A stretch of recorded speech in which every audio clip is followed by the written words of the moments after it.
Getting a better look there, Sam? Oh, I was under the back. That's what I had. I think Sam wants to take Nova home with him. Well, Nova's going home with me. I can go get the trailer right quick. Them guys do their homework, but they have done their homework. The bottom looks as good as the top. Man.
Today we're back on the Nova. I feel like the term crunch time is overused, but it's crunch time. There's a lot of events that I would like to go to, but of course I'm not gonna push things to the point where things aren't safe or I'm gonna risk anything, but I really want to get this thing done so we can do some fall and winter racing, and I want it to be tested. I don't want to come out and deal with things that I shouldn't be dealing with, especially on a car of this caliper that's taking this long. So we're gonna go push through and try and button up all the details, and again I'm gonna do some tech tips along the way. Some of these you've seen before, some you haven't. Just some things that as you're planning and building a car, I think it's important to think about, so you're not just putting things on a car, you're purposefully engineering things to be a certain way, because that's really like the intent of the parts we make, is to do that and not only make it easier to build, but make a better quality product that works better. This is a street car. I would not put this thing on a racetrack. I know it's a race car. Sam doesn't want me to race it. Oh, this thing would be. And drive it down the street a little bit, have a good time, take it home, put it up. to be quite honest, Oh, I sometimes feel the same way. man, everything under here, it's just a purpose-built machine. Everything about it. That's why it's got to be raced. Everything, yeah. Everything about it. The way it fits, the fitment, the way the chrome fits the fenders up there. And those engines right up next to the firewall like it's supposed to be. Oh, well. That is craftsmanship. Missing in American society. Yeah, that's something's gone missing in American society. Craftsmanship, yeah. I'm serious. Chased it off to China. No, they gave it to China. All right, Sam. So, first impressions of the Nova. I know you've been wanting to get over here. Sam's basically the mayor of Bradenton, Florida. Yeah. So he's cruising around checking out hot rods all day. Not because I'm in your shop, but this car is a cut above. And you said a cut above what? Well, looking at other race cars that are to this speed or category, wherever you want to put it, this one is way beyond the top shelf. I mean, this is show car paint and stuff on it, you know? Yeah. And the craftsmanship. Well, we're going to go fast, but if we're not the fastest, we're at least going to be the best looking. We're not only going to go fast, we're going to look good doing it too. Yep. Oh, man. That's what it's all about. The biggest problem with running hoses is just trying not to make it look cluttered. It's kind of an art form in and of itself. And when you got mechanical, you got intercooler, you got burn downs, you got water lines, it gets busy real quick. But we are making a headway. I went ahead and mounted, this will actually be tied up so it'll look a lot cooler. I mounted the fuel filter here because the main feed line off the pump is going to come from there to here, and then from here the feed lines are going to shoot under the intake to the back of the rails, and out the back of the rails that's where the return plumbing is going to come out. That way it's just kind of flows better. We've got the dash back out of this thing, and I was actually going to I was actually originally going to mount the Haltech switch panel in the dash, but I actually couldn't reach it. So I'm going to make or mount the panel up here, because when you're strapped in tight and there's a switch panel that's out of your way, it's really dangerous and really bad. I think it's actually an NHRA rule. So something to consider when you're wiring your own car or building your own car at home. Make sure that panel and that switch panel is within reach. Otherwise it can be kind of disastrous. So right now I'm actually, and you guys could probably place your bets, trying to figure out if there's O-rings in the Maven mounts that are on here. I'm like trying to decide, do I roll the dice and not check, since they're going to be they're not terrible to take off. Ryan said they pop right off and everything, but basically I'm either going to have to take these things off, and I guess I could take just one off and find out. If it's got it, you can assume both have the O-rings in them, but if not, it's gonna be a little bit of a chore, but not a huge deal. But for those of you at home, put those O-rings in right away and make a mental note of it, because then you don't have to worry about it later on in the build and final assembly process. One of the next things I'm gonna do is an overflow, because this car has a radiator and boost. Well, any car really needs a good overflow situation, but want to make sure you take that line out of the cap and run it to your Motion Raceworks Billet overflow canister with integral mount, which is actually included but not pictured here. I've made a tech tip video on this, but let's just go over it again. I'm actually going to run a number 4 line all the way down the frame rail to the back of the car, and I always like to put this behind the car, because if you push a head gasket, it's never ideal to have fluid on the track, but at least if it comes out behind you, it's not going to get on your tires, and like I said, it's going to come out either way, so hopefully the track officials see that this thing is overflowing and squirting water if they're doing their job. But like I said, either way it's coming out. So my thought process is, at least it comes out behind you, so at least there's one less car of having a chance of getting in the water. And obviously if you blow a head gasket, hopefully you would stop and tell somebody, pull over to the side. But that gives you a little out card, because if this is in front, pretty much anywhere in the engine bay, that fluid could spray everywhere, especially with a pressurized head gasket compromise situation, and it gets on the front tires or rears, and it's just ugly for everybody. Again, that's how I do it. You guys don't have to do it the same way, but if you blow a head gasket, it's going to fill this up pretty fast. For normal use, it's just going to trickle just a little bit here and there. But just a normal or overflow situation, it's not going to fill up a gallon. In a perfect world, you'd have like a 5-gallon water overflow, a 2-gallon transmission overflow. You'd have a diaper that seals off the whole bottom of my car, but we don't live in a perfect world. You're weight conscious, you're space conscious, and everything else in between. That's a good in between, having a 2-gallon one somewhere, which I don't know where you'd put that on most race cars, and having it up front, not carrying, or having just like a Mountain Dew bottle. Well, I'm out for the night. It's about midnight. Gary, you keep putting in work. If you haven't seen Gary, he's our robotic caliper machine attendant, and he'll be here running TBM brake calipers the entire night. And we'll see Gary back in the morning. Well, good morning, Gary. Let's see what you got done. Ooh. Whole row of 4 pistons. I think the 2 pistons were wrapped up when we left. Still rocking and rolling. Gotta love a robot. What do you think, Meatloaf? Gary doing a good job? Alright, so I'm getting this transmission catch can mounted, and I'll show you where it's going. Just using one of our bar clamps, mocking it up right now. But I'm gonna put it right here behind the dash. I mean, this thing, everybody keeps calling it a Pro Mod, and that's where Pro Mods mount their stuff. But it's no coincidence. If you look into all the big, fast radial cars and Pro Mods with automatic transmissions in them, they always have a catch can like this mounted in a place similar to that. And the reason being is not because it's cool or it looks cool, because there's actually a purpose behind it. I made a tech tip video about this one time, and it really relates to how much fluid is available for the transmission converter.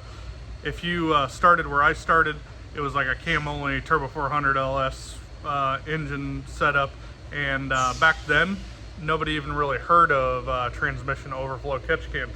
So what happens is you put it in, you put new fluid in it, you make a pull in it, and the vent tube on top of the transmission spits fluid on the header, and it smokes like heck, and your buddies are telling you your car's on fire, all that type of stuff. So that leads us to think that we really need to keep transmission fluid at or below a certain level. Nothing could be further from the truth as it applies to racing vehicles. Greg Slack did a, I don't know if he called it a Tech Tip Tuesday, but he did an in-depth thing. Obviously, Greg builds our converters, and what he found, this is information that you have to, this is free information. It's gonna make your program faster and better, almost guaranteed. So what ends up happening is you trust these little flexible dipsticks, which are completely way off, and I'm not sure if you've seen the videos of those, but it basically, depending on how you bend it, that inner dipstick is going to get shorter or longer, and it's going to be completely inaccurate. It might even start off inaccurate. As far as I'm concerned, those are a mechanism to fill a transmission and to just get a general idea how much fluid is in it. From there, instead of underfilling it because you don't want it to go, you need a good transmission overflow catch can. And the reason why is that as your engine starts turning faster and your converter starts spinning faster, if it is actually underfilled, as it starts demanding more fluid, things start expanding and things start happening, and basically at that time it starts demanding all the fluid out of the system. It'll suck the pan dry, and then once it starts to suck the pan dry, what happens is it starts to cavitate the converter, so there's air being pulled around with fluid, so everything is less efficient. What I like to do, and what I've been doing ever since I saw that video from Greg, mount this above the vent tube on the transmission, and you can actually feel pretty confident overfilling the transmission. If there's fluid just sitting in the bottom of this can, you're not going to spit a whole 20 ounces worth of fluid out of the transmission. What it's going to do is, as it starts to demand more fluid, you're going to deliver it to it, because gravity is going to feed this straight back down in the vent. It's going to suck it down just like it pushes it back up. In turn, when you're making lots of horsepower and the converter needs fluid the most, you're going to deliver it to it. On our Copo, we actually had some weird things on the graph. On our Copo, we actually had some like weird dips in the graph when we started tuning it the first couple times, and we decided, let's just overfill that transmission. Thankfully, we had one of these in it and it was above the transmission, so we added like, I think almost an extra half a quart. And then the next pass, almost the exact same conditions, it picked up mile an hour and lost that issue on the data logger. So it's a real world experience. It works. There's a reason why those guys do it, and that's why I'm doing it on here. I've always kind of hung it high like that and let it drain back. But this time, in the interest of space, this is why I'm doing it, because my engine bay is getting a little full, and this is a good open area that's easy to access, both to check the fluid as well as to get at everything. So what I'll do is, there's already a line coming up. I'll basically pop a grommet or a line right through around the bell housing area and run it up to the bottom. Since this thing is a drag and drive car, I actually ended up plugging the weep hole. This is kind of how the system vents and gets air, and then normally you put a plug in. You can actually feed it from the bottom or top, is how we designed it. But then I'm going to take a hose here so I don't smell the nasty automatic transmission fluid, because we all know how great that smells. And I'm going to run a push to connect line out somewhere where there's a hole in the firewall, and just kind of like point it down so fluid can't go in it. And that's going to get the smell out of there, because if you just have that weep hole open, it's going to stink to high heaven. So that's my plan. If fluid gets above here, we probably have big problems anyways. Or, you know, if I didn't have that plugged, it would start to shoot out the top. But there's a little bit of common sense that's required, but I think this is going to be a good setup for a drag and drive car. Side note, I'm no transmission expert, no converter expert, but I've messed up enough stuff and I've tried enough stuff to know what works, and that's what this does. Good job, Milo. Good boy. You supervising me? So, even though we're kind of in a hurry to see this thing come to fruition, really dialing into details. So we got this grommeted hole. Hold on, don't. Yeah, let's redo it. Frank, this is a Hollywood, Frank. Frank is putting a grommeted hole for where this hose comes up for the overflow. It's going to mount off a bar clamp like right here. It's going to be real nice. Yeah, definitely. It's going to be a real nice piece. Probably get certified. Probably get certified. And if it's detailed enough for you, it's either really complicated or really nice. Frank, how hard are you working right now? It's air conditioning in here, Pretty dude. hard. I got myself whatever these things are called. One of the cool things about this car is, as I've built it, I realized, holy crap, we have a lot of parts that we make. Almost everything I grab and put on this car is a Motion Raceworks part or a Fergola fitting. And beyond that, the other parts are made by my friends as well, which is really cool. So we're really down to the minuscule stuff as far as I'm concerned, but that's the stuff that really makes builds easier and matters, and that's kind of what we founded Motion on. So using this opportunity to come up with some of those new ideas and implement them. So I wouldn't be surprised if you don't see a part like that here in the next 6 months or so. All right, so this car already had brakes, if you remember, but since then we found ways, especially with this new Billet TRZ arm, to improve our kits. So I'm making a how-to video. I'll put the link in this video to get to it, but I'm going to update it with our newest kit so I can show the install and of course have the latest parts on this car.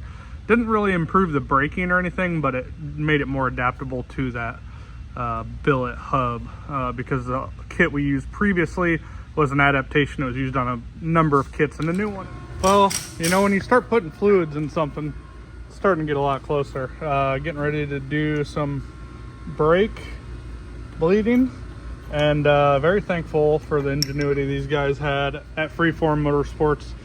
We have an inside the car master cylinder. It's a dual style master cylinder, so it has a split reservoir, a true split reservoir, and sometimes those can be a pain to mount and then also fill, like I've seen them inside the dashes and stuff. Well, since we redid the cowl and all this stuff, they just cut an access panel in here that has a bunch of riv nuts to hold it down, and it's as easy as pouring it in right there. So a lot of thinking went into this car on their part, and very thankful for how easy that is to work on now. All right, folks, so this is good on-site learning. You can see this thing has a dual reservoir style master cylinder, as very popular when building some of these like drag radial cars where the master cylinder is on the inside, not the outside. And they're very nice. They have two separate circuits, which is nice because if you ever blew a brake line, you can you still have fluid in the other one. The other one's still a working master cylinder. Sizing and setup are the devil's in the details on these things. You can get yourself lost real quick. I'm actually going to have Prika do a little demonstration for you. There's you can see F is, hold on before we do that, Prika. You can see that one's front and that one's rear. When he pushes the pedal in, go ahead, Prika. You can see that this push rod actually goes all the way in, and this one barely moves. Now these are pretty well close to factory settings on one of these master cylinders. These things are, I don't know because I wasn't there the day they designed them, but they were probably made to be very catered to big brake, circle track type of stuff, where a lot of times they run a front bias pretty heavy. Well, on a drag racing vehicle, your front tire is a very small contact patch, and if we just give it more brake, it's just going to lock up, which is one of the reasons why on most applications we default to the 2-piston front caliper. You simply don't need more braking capacity there because all you're going to do is lock the tire wheel up. So why carry a bunch of extra weight in rotor and caliper if we're not using it? Most people will end up putting a 4-piston caliper on the front instead of a 2 and a bigger rotor, and then they'll take a proportioning valve and promptly take all the bias out of the front, thereby making no reason for having the more expensive caliper and all the extra weight. And where all the braking's done on a drag racing vehicle is in the rear. So to have all the biased pressure from this dual master cylinder going to the front is basically going to superheat these front brakes, and the rears aren't going to work. And you're going to call me or whatever brand brake manufacturer and say, hey, my brakes aren't working very well, or I'm warping the heck out of the front rotors, they're glowing, or whatever, they're warping. All the while, like I said, the devil's in the details. So something you need to pay attention to if you have one of these: two things. They're often oversized. So if you had a dual Mopar style master cylinder like we sell for most cars, you're gonna, on a brake system like this, you're gonna run about a 15/16 bore. Well, on these style brakes, you're splitting the force between two different master cylinders. So if you run the calculations, if you ran a 15/16 on both, it would not equal running a 15/16 on that single. I know it's kind of confusing. So we actually need to run a smaller. So I actually have a 5/8 bore on the front of this car and a 3/4 on the rear, and that will provide adequate brake pressure, which is between 600 to 700 psi normally, if I have this master cylinder proportion right and everything else is correct. So we need to go ahead and get this thing adjusted, but that was great visual. You'll see that the one push rod's going in, so you're getting all the brake pressure on that one. The other one's barely moving, so you're probably getting like 100, 200 psi out back.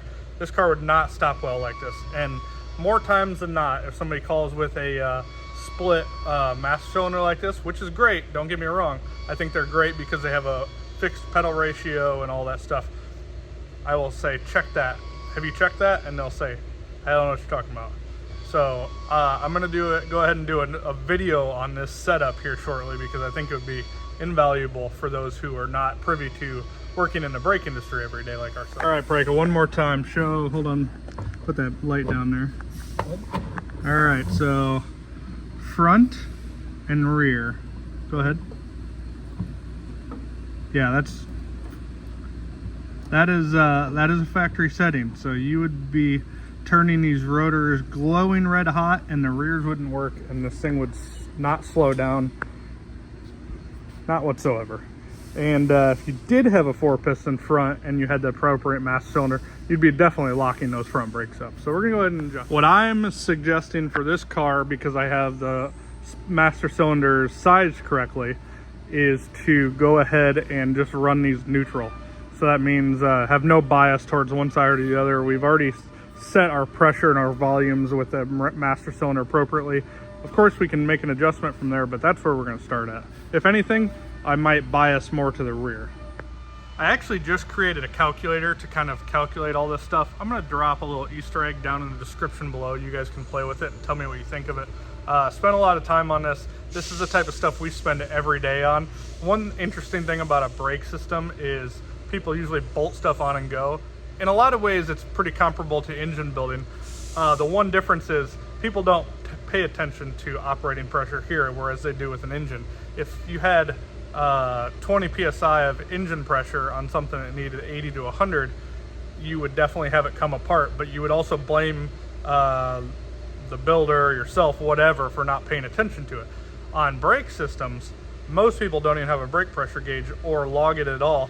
So when they call needing something, the best thing that we can do is take all the components and throw them in these calculators and understand how much brake pressure is. We know where they need to be, and if they have considerably low, which is oftentimes the case, we do what it takes to get it back up and ask them to add a pressure gauge. But simply put, if you had a brake pressure gauge, you would alleviate 89% of any setup issues with a new brake system or existing or old brake system. We'd be able to really dial things in. From there, we're talking about piston diameter, which we have a pretty good idea. We don't even really need a whole lot of data for that.